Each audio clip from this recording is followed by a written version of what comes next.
Bonjour à tous, donc là je continue les engrais sur l'ensemble des cultures, comme la luzerne que je vous ai fait voir les jours précédents. Là je suis dans les blés et les colzas. Donc là actuellement j'apporte le Super 18, ça comprend donc 30% de soufre, de SO3 et 18% de phosphore.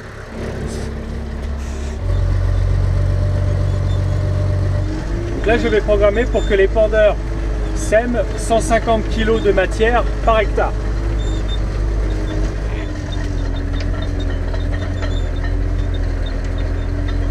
Et comme donc il y a 30% de soufre dans le produit, ça me fait prendre 45 kg de soufre par hectare. Donc là on est assez embêté avec les averses, il y a beaucoup d'eau qui tombe ces jours-ci. Là je vais mettre les 4 roues motrices. Là j'enclenche la prise de force pour mettre en route le semoir.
Donc là l'engrais, plutôt que de faire plusieurs allers-retours à la coopérative, répéter, et la coopérative est quand même assez loin, vu les quantités d'engrais que je dois mettre, on est allé le chercher une bonne fois pour toutes dans cette remorque.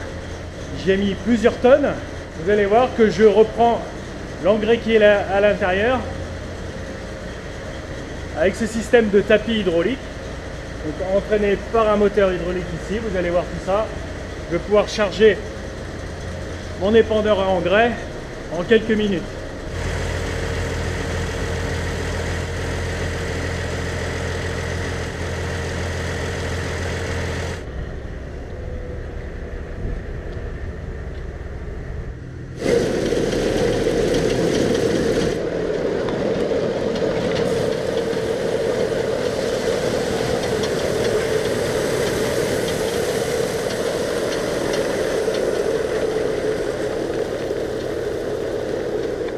On va y mettre comme ça un peu plus de 2 tonnes à l'intérieur.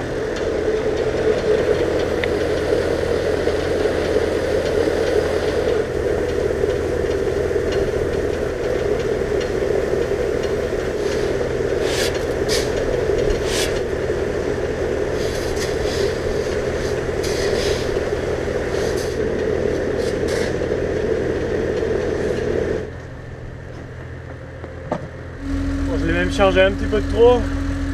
J'ai mis pas loin de 2 tonnes 500. Donc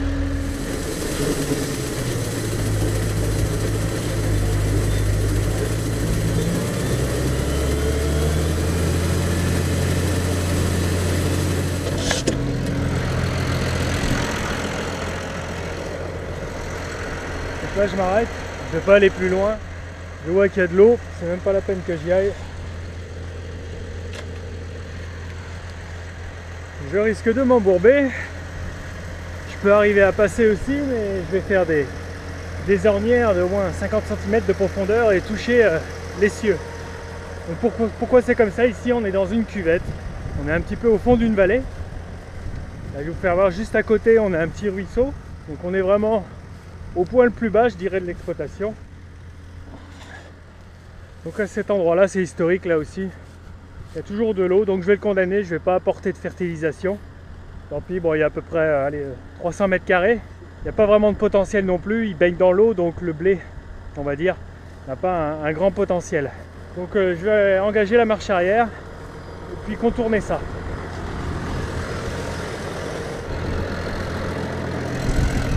J'en ai terminé avec les blés, me voici dans les colzas. Là c'est un autre type d'engrais, une autre composition.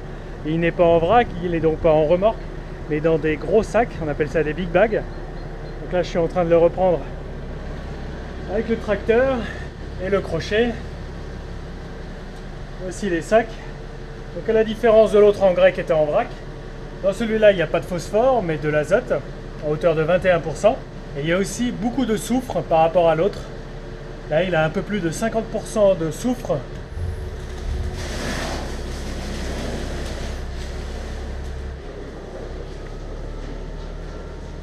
Pourquoi plus de soufre dans sa composition? Car le colza, à la différence des céréales, du blé, a beaucoup plus besoin de ce nutriment. On va beaucoup plus mettre l'accent sur ce minéral.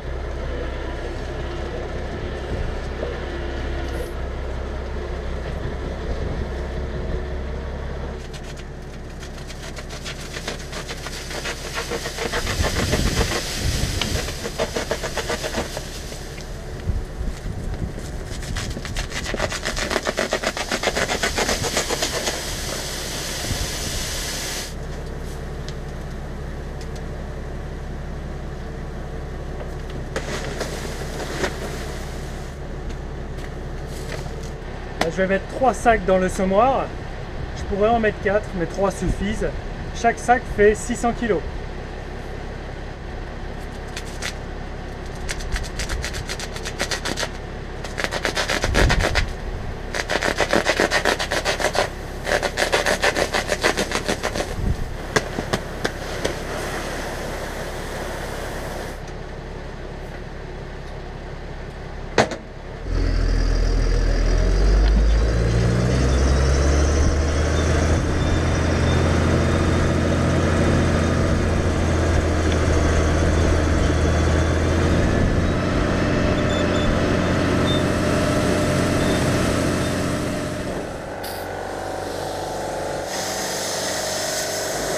Donc voilà, le travail au champ est terminé. Maintenant, il faut que je nettoie bien le matériel. Vous voyez cette poussière? C'est de l'engrais. C'est important que je le fasse car l'engrais est corrosif, surtout celui qui est à base d'azote. Ça va bien aimer le métal, surtout les parties où il n'y a pas de peinture. Ça va développer d'autant plus la rouille et ça va faire pourrir les métaux. Donc dans les journées qui suivent les épandages, je m'empresse de laver le matériel, le semoir, la remorque et le tapis. Voilà, dans les prochains jours, je vous montrerai l'épandage de l'engrais liquide. J'en ai terminé avec l'engrais solide, avec ces matériels. Je vais pouvoir les mettre à l'abri. Je vous dis à mardi prochain, 7h30. Salut!